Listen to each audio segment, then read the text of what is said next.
Paris a les Vélib, Dublin les Dublin Bikes. Il était temps pour Londres aussi de se doter d'un système de vélos en libre service, à louer. Le maire de Londres est le premier à enfourcher l'une des 5000 bicyclettes désormais disponibles. Verdict ? Je ne pense pas qu'on puisse gagner le Tour de France là-dessus, soyons honnêtes. Ce n'est pas un vélo de course, mais c'est une belle machine. Il glisse, il flotte presque dans les airs, vous appuyez à peine sur les pédales et hop, il avance. Je pense qu'il va être très populaire. Au moment où je vous parle, il y a déjà plus de 1000 abonnés qui le testent dans les rues de Londres pour la première fois. Le design robuste des vélos et des bornes très sécurisées ont été conçus dans l'espoir d'éviter au maximum le vandalisme et les vols.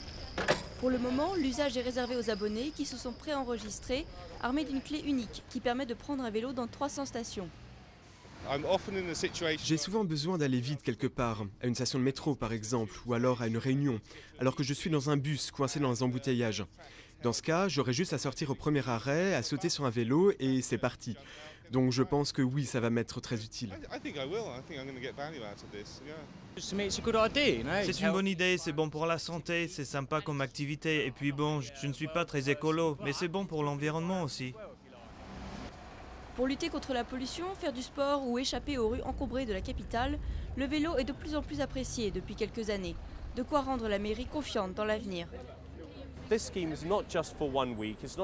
système n'a pas été installé pour une semaine seulement, ni pour un mois. Ça va changer le paysage londonien pour toujours. Et quand ce sera complètement entré dans les mœurs, ce sera le meilleur système de vélo en location au monde.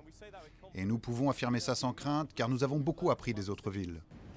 Pourtant, la location est plus chère que dans beaucoup d'autres métropoles, de 5 € la journée à 52 pour l'année. Et les bornes n'ont été installées qu'au centre de la capitale. C'est évidemment beaucoup plus facile d'avoir 6000 vélos à opérer dans un périmètre limité par rapport à maintenant 24 000 vélos à Paris.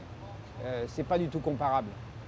Londres a une population de 8 millions d'habitants, Paris environ 2 millions.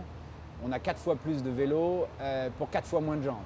Les vélos de Boris, du nom du maire de Londres, devront faire leurs preuves avant d'être mis en place au-delà des quartiers touristiques.